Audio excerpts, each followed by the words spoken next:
This week on Sneak Previews, Demi Moore in The Juror, the new thriller co-starring sinister Alec Baldwin, and Jeff Bridges in White Squall, a true story about an epic sailing adventure, and Black Sheep, the new slapstick comedy with Chris Farley, and Andy Garcia in Things to Do in Denver When You're Dead, plus Tom Arnold in Big Bully, all in this week's Sneak Previews.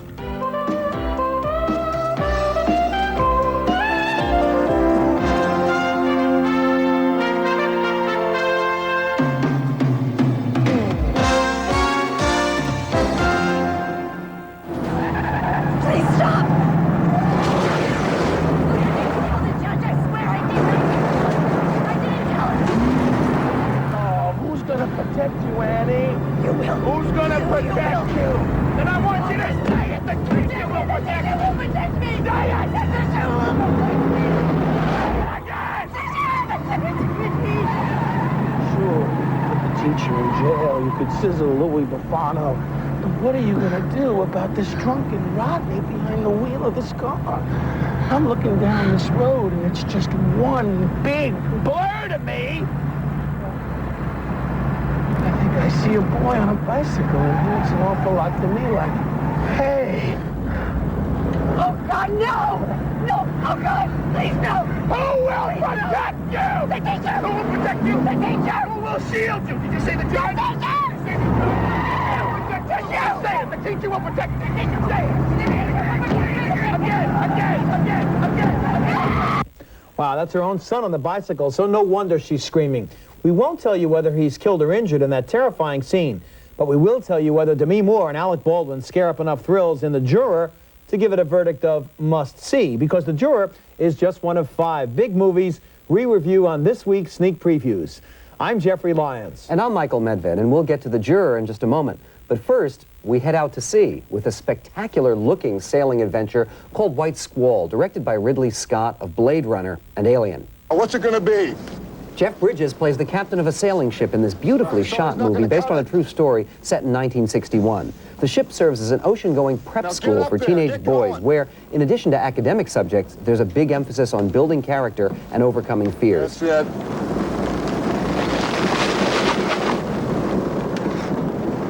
One hand in front of the other, son.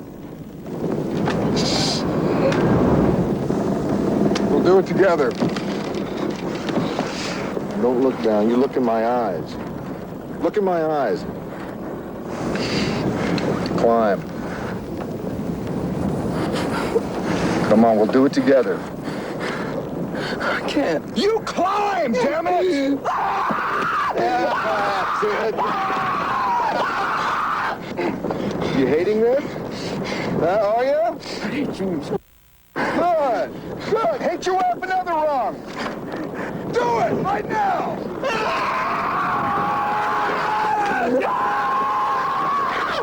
The movie dramatizes their adventures, and here, in the midst of the Bay of Pigs crisis, they're intercepted by a Cuban PT boat. Run up the colors! We're Americans, damn it. Shay! Run up the colors!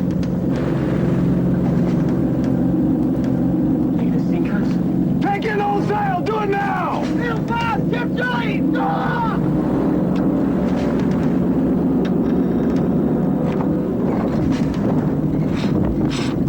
His arms, Giver! Who the hell do they think they are?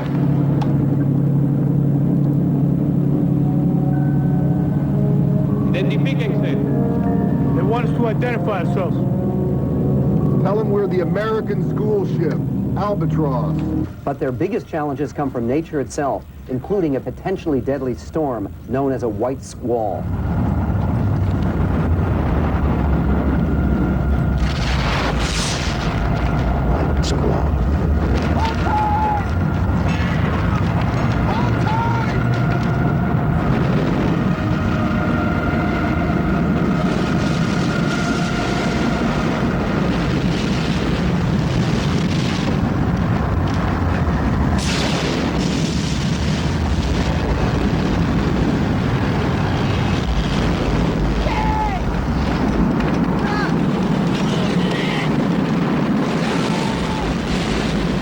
I really enjoyed this movie, Michael, even though early on, even I could spot some of the familiar plot elements. You've got the all-knowing captain, you've got the annoying rich kid, the intrusive rich kid's father, And you've got one kid who's a street punk who has something in his past. Nevertheless, it worked for me because I happen to have been that age back in 1961. I remember the Bay of Pigs crisis. I remember listening to the earliest shots into outer space that you hear on the radio. Sure. And most important, this movie captures a sense of the difficult time in a young man's growing up when he leaves childhood or boyhood and begins to enter manhood. Well, it does do that, and it does that well. And I think we should say it's not just for people who are exactly the same age as you. Otherwise, that would be a somewhat limited audience. Few people in the world are.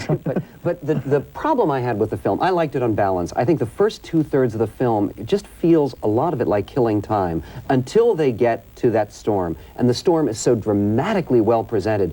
This is the Ridley Scott who did Blade Runner, who did Alien, who did Thelma and Louise, and the images here are as mind-boggling and terrifying as anything in any of the science fiction films. It is absolutely breathtaking, and from that point to the end of the movie, it grips you and it leaves you haunted. Well, some people have attacked the film, particularly that storm sequence, saying it's too confusing. Well, by God, that's what goes on in a storm sequence. You don't know who lives, and you don't know who dies, and you can't see certain people bobbing in the waves. I did think that the last 10 minutes of the movie in a military inquiry about the events was unnecessary. I wanted to be much more dramatic, really but that's what happened. Yeah, it is a true story. And I found that very compelling. My big problem with the film was the casting of Jeff Bridges. Not because he's not a fine actor. He's always a terrific actor. The most underrated actor in films. He's terrific in this film, too. However, the whole point of the film, it seems to me, is whether the captain is really a good guy who has the kid's interest at heart, or whether he's just sort of a strutting, preening martinet, kind of a mean, self-centered... Captain Bligh kind of guy. Yeah, but the problem is Jeff Bridges reads on screen so warm and so charming, he can't help it. Not always. I think it undermines the balance of the film. It throws it way over to the side of making him a hero. I didn't have a problem with him. I have never spent a year on a sailing ship, though I know someone who did, and I think everybody will like this film. Well, it's a coming-of-age film. Again, there are gorgeous images, even though the first part of the film a little bit slow. I'm still sticking to the shore. Well, we turn now to Black Sheep, produced by Lorne Michaels, who created TV Saturday Night Live, of course.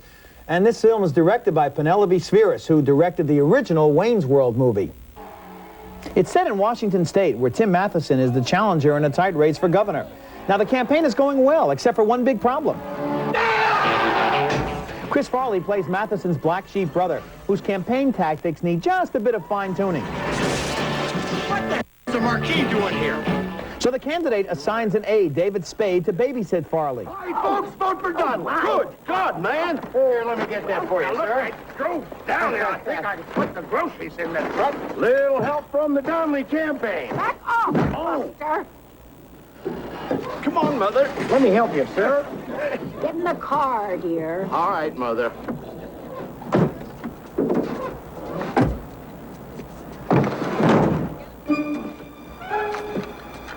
Folks, having a little trouble here. Help! Help, please! He must be all hopped up on crack cocaine. Lauren, Harold. I can't! I can't! Help! Good, I think I've lost him. Please!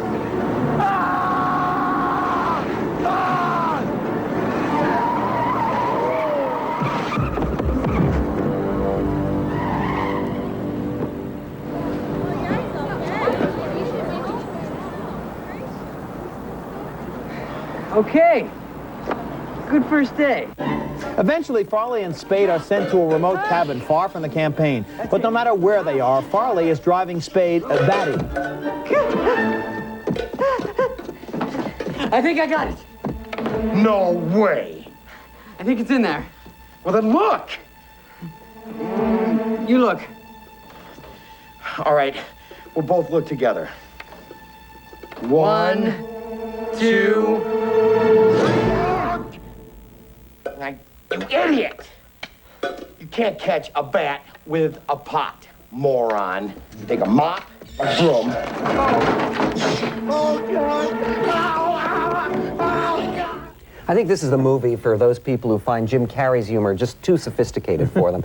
It's terrible. I mean, I enjoyed Tommy Boy a lot. I mean, I thought Tommy Boy had warmth to it. It had some real laughs. This film doesn't have a single laugh. Penelope Spheris is a fine director. She was terrific with Wayne's World, but there it used wit. Here it just uses dumb slapstick gags that are badly staged. The timing is all wrong. And what they do is they put this little ginky music to show you it's supposed to be funny. And also, they take the same characters from Tommy Boy, essentially, and move them over here, and it doesn't work. I mean, David Spade is the same wisecracking guy who's funny on Saturday Night Live and was funny in Tommy Boy, but here he's just been transported to this new setting, and you never get a sense that Farley, who is such a wonderful comic, can do anything but get his tie caught in the car and get dragged on a plane, and it looks very good in the promos on TV, but it doesn't work over the length of a feature film. It certainly doesn't, and I think we should say the film is more than just gross and dumb and unfunny. It's not gross enough even to please. It's also offensive, and what I found offensive about it is all the jokes about drugs. I mean, we really should have come a ways in this country where we don't have a major studio showing scenes with 12-year-olds smoking pot, and that's ha ha ha. There are 3 different scenes where the main characters get stoned, and that's supposed to be laughable, and it definitely is glamorized, and parents are going to be really upset about kids going to see that. It's also never explained why Farley is the way he is. What's behind this character besides a fat guy who does silly slapstick things, but it is good as heart, but as good as heart. Underneath it all, he's got a good, genuine heart. We never understand anything about his character beyond that silliness. The whole movie has a feeling of low budget to it, too, I think we should say. It's supposed to be Washington State. It clearly isn't Washington. It doesn't look anything like it. It's all shot in Southern California. But they not only saved money there, they obviously saved money by having no screenplay at all, with an incredibly dumb subplot about vote fraud. What a waste of the talent of Chris Farley and David Spade, too. He's a naturally funny yes, guy, and I wanted to laugh very much at this movie, but there are only groans, no laughter here at all. Well, now we move on to The Juror. Now, this is a very different film. This is a new thriller starring Alec Baldwin and Demi Moore. A brutal mobster is on trial for murder, and Moore plays a struggling artist and single mom who gets assigned to the jury. Alec Baldwin plays a gangster who works for the accused man, and at first he pretends to be just a wealthy art collector who's interested in Demi's work. But after taking her out to dinner, it becomes clear he has a more complicated agenda. Eddie, listen to me now. You're in danger, and your son is in danger. Oliver, what do you mean? Where's my son? He went with Jesse and Julia to the movies, didn't he? He's gonna be all right. Such an extraordinary child. Remember last night when the 2 of you were playing that video game upstairs and you started to panic and he said, "Chill out, Mamba." You remember that? How do you know that? Annie, when I heard the 2 of you together laughing, I swore to myself that I would do everything to make sure that he gets through this. Do you understand me, Annie? This is a very dangerous time for him. He could stray. He could commit some childish error, and we could lose him that quick. Baldwin uses every form of manipulation and terror to control the juror and her life while struggling to get an acquittal for his boss. And meanwhile, their relationship becomes much closer than she wants. Don't you talk to me about love and forgiveness. Oh, I hate you. You know that I would kill you if I could. Or is this the lesson for today, teacher? Or is it how terror is doing me so much good? How strong it's gonna make me? Or is it how your love is gonna save my child? Annie. Shut up. Don't you smile at me. Don't you ever think you can smile at me. Don't you even look at me. You wanna know what I hate most? I hate that you are right. I am stronger. I'll tell you, my verdict is case dismissed on this movie, Michael. It just didn't do it for me. I've seen the promos everywhere, and the movie really runs out of ideas. I mean, it is preposterous that a juror whose child is being threatened, whose home is being bugged, wouldn't stop and go to the judge and tell him. And she does do that, and what happens there is absurd, too. The whole thing is so manipulative. I did like Tony Lobianco as the gangster. He's a wonderful actor, but the scene where he's involved with Baldwin is also not believable. And after a while, the movie doesn't know what to do with this premise. It runs out of ideas. I agree with you that it runs out of ideas, and certainly the last part of the movie is not tight at all, sort of wanders. Silly. However, I like the film. And I was terribly impressed by all of the acting, especially Alec Baldwin. He has never, ever been so good in a film. He creates a character who is so fascinating, so complex, is both charming and suave and hateful and sadistic. terrific. And, you know, it really does work very, very well to me until the very end when they go to Latin America. They go to Guatemala. And I just wish for once we could have people going to Latin America in a movie where there wouldn't be a fiesta down there. Yeah, you'd rather have a siesta than a fiesta. But I think you like Baldwin, and I did too, because we usually see him as heroes, except for perhaps a brief scene in Glengarry Glen Ross where he's giving them a lecture. He's never seen as anybody as sinister. But after a while, his character becomes tedious. You don't understand how he gets his expertise and his rapport with He played the same kind of part in Malice. He does it much better here. And part of the reason is the ensemble acting is really superb. It's excellent. Anne Hetch, who's a star from TV, is terrific, has a very sexy scene-stealing Which was totally needless after a while. It gives you a context of her life. Just to make the film naughty and kind of risque. It was nonsense. I also like the fact that director Brian Gibson, who previously directed What's Love Got to Do with It, which also had a terrific cast, good performances from everybody, but I like the fact that he de-glamorizes Demi Moore. She's not shown as sexy or seductive at all here. He emphasizes sort of the strength and the rage that is building in her, and I thought she does a fine job with it. But that also emphasizes the fact that the script comes to a sudden stop after the trial, and after that, everything else is just tedium. You know, the interesting thing is it's the same kind of problem. And What's Love Got to Do with It, also, it wasn't a really structured, tight movie, but that was okay because it was based on real events. That was horrifying. This one is just, it is contrived, and the end of it doesn't work at all. It, by the way, is terribly reminiscent about a movie we saw 2 years ago called Trial by Jury with Joanne Whaley Kilmer and Armand Assante. Another reason not to recommend this film. Well, our next movie is Things to Do in Denver When You're Dead, starring Andy Garcia as a reformed mobster named Jimmy the Saint, who's now trying to go straight. One night in a Denver bar, he meets an alluring young ski instructor played by Gabrielle Anwar and finds out she has a most unusual first name. Dagny, that's your name? Tremendous name. My name is Jimmy, and I just have one simple impulsive question. Are you in love? What? At the present time, are you in love? Why? Because if you are, then I won't waste your time. I'm really not the type of man to impede another man's happiness. However, if you're not presently in love, then I will continue my rhapsody, because if I may say so, Dagny, you are most definitely the bee's knee. Well, there is someone. But? We date. I have memorized his phone number, but I won't use his toothbrush. We're somewhere in between. And he's crazy about me. As you should be. You glide. I glide? You glide. It's a very attractive quality. But Garcia can't get away from his past life, and here he's summoned to see a wheelchair-bound mobster, played by who else? Christopher Walken, who says Garcia owes him a favor. I got a call in the note. What do you mean you got a call in the note? I didn't take the note off of you. I took it off of New Orleans South. Took it off New Orleans South? Who do you think New Orleans South took it off of? You ain't no entrepreneur, Jimmy.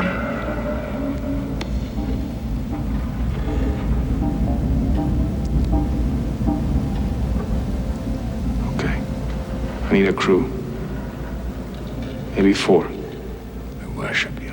I'm paying 50 G's straight out. It's just an action. Split it any way you want. Look at this. Look at this. All the Pig brothers from back in the day. Garcia turns to ex-cons and old friends to help him with his dangerous assignment. Big bad franchise. Easy with my brother from another mother. Pieces Palomeros. Hey, man, nobody told me about this booyah, man. Well, nobody told me I'd be humping with no inky. All right, easy, boys. Settle down. No, Jimmy, I can't roll with this. No way. Hey, watch your mouth. Man, you boys used to be real close. What? He usually wouldn't spend his time in a joint raping kids. Get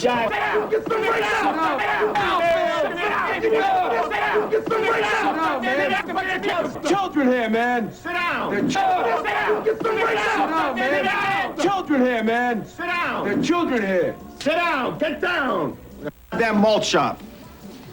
Sorry, Malt. Sit down. It's okay, kids.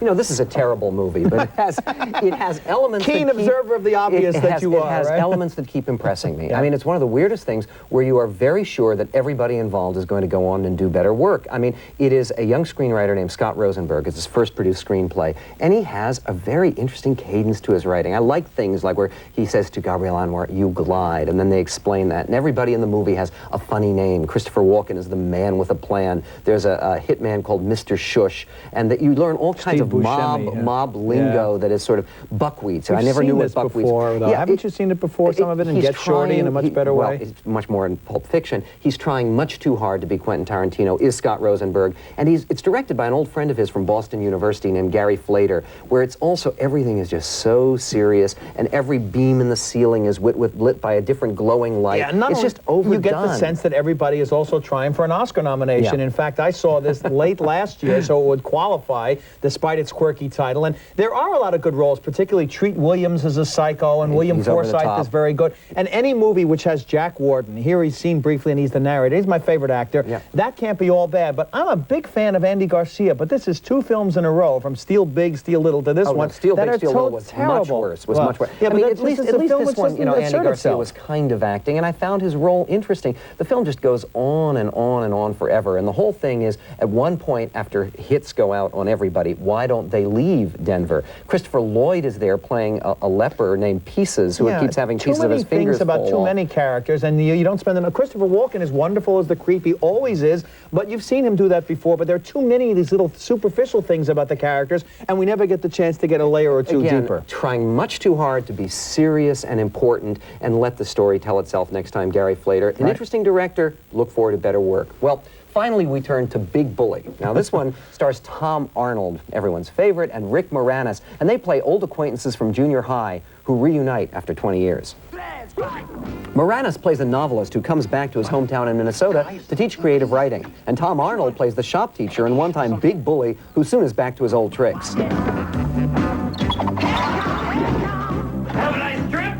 So you say he hounds you for no apparent reason? Ow! Sissy fighter! Ha! That he chases you down the street screaming your name? Dad, Miss Larry?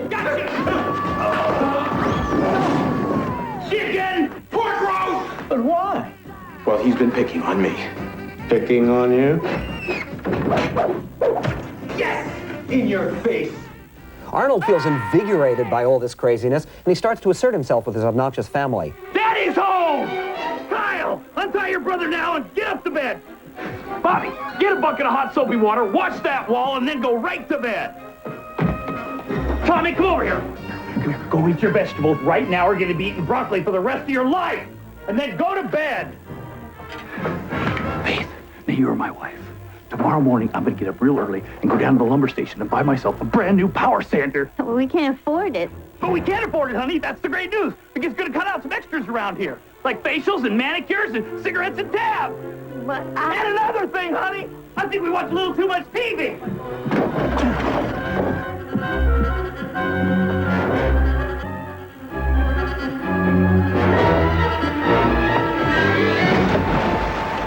And you! Yeah? Actually, you're pretty good. Well, that kid may be pretty good, but this film is pretty bad. I think you're much too kind. I am being too kind, actually. Like Rick Moranis, who always plays kind people, or often plays kind people, as he does here. What a waste of his talent. It's a general rule of thumb that any time a studio sees a movie and decides to keep it away from critics and dump it into a theater on Friday, the film deserves a collar and a leash, and that's what happened here. And some flea powder in this case. Yes, and they deal so loosely with a real psychological problem of kids who are victimized by bullies, and they play loosely with it and turn into a stupid slapstick comedy. Well, it sounds like somebody picked on you in junior high school, but we were all you know, victims. the truth is, the problem with the film isn't that it makes fun of that, it's that it combines making fun of it with some very serious, scary scenes that are flashbacks to when they're both boys, where this child is really terribly abused. It's not funny to watch. It's not pleasant to watch. This is one of the worst movies of the year, I'm almost sure. I mean, it makes, you know, in comparison, it makes even Black Sheep look like Citizen Kane. The slapstick isn't funny. Tom Arnold is a disgrace. I mean, he obviously embarrassed himself by some of his presentation a couple of weeks ago at the Golden Globes. This is much more embarrassing. There isn't a decent performance in the film. There isn't a funny line. And you know what amazes me about it most? Look at the talent involved. This is from the producer of Sleepless in Seattle. It's from the writer of Grumpy Old Men. Kane in the cast, who's always a good actress. And even Don Knotts makes a cameo. Some funny people. The director here, Steve Miner, is best known for a wonderful, very sensitive view of childhood on TV, The Wonder Years. Here, it's like there's a different guy. You know, we talked about running out of ideas, at least I did, when it came to The Juror. In this movie, it runs out of ideas as soon as the older kid starts bullying the younger guy. You know, and then there's a subplot here that doesn't work too about their kids. See, the whole thing, they treat it like a Tom Tom and Jerry cartoon. It's cat and mouse, but it's much too sadistic for that. Absolutely no laughs in the picture. A disaster. Quit picking on me. Well, now to summarize the movies we covered this week. Our best bet is White Squall. Even though the first part of the film moves slowly, the climactic storm, when it finally arrives, leaves you overwhelmed and moved. The film is rated PG-13 with some tough language and several sex scenes and references, but not much violence except for the intense natural violence of wind and waves. We both give black marks to Black Sheep, a gross, stupid, repetitive comedy that delivers no laughs, wasting the talented Chris Farley. There is considerable harsh language, some vulgar sexual references, and 3 gratuitous drug scenes, I should say. On The Juror, we disagreed once again.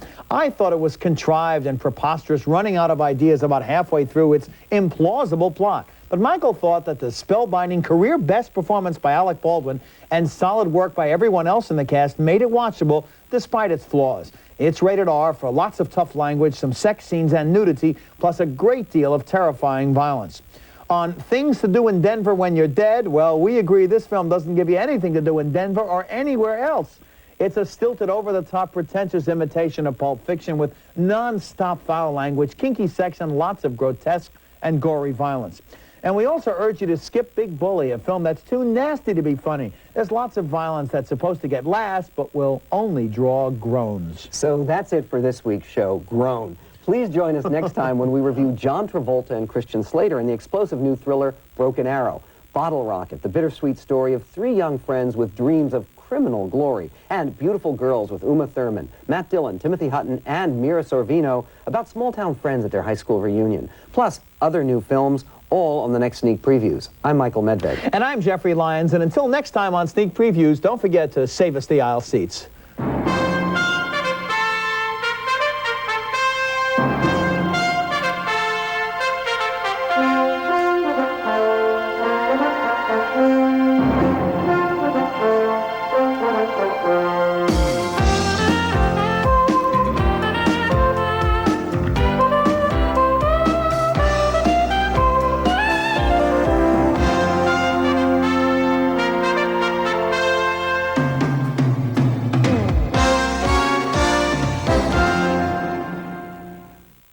The world's a stage, and you've got the best seat in the house with Channel 36.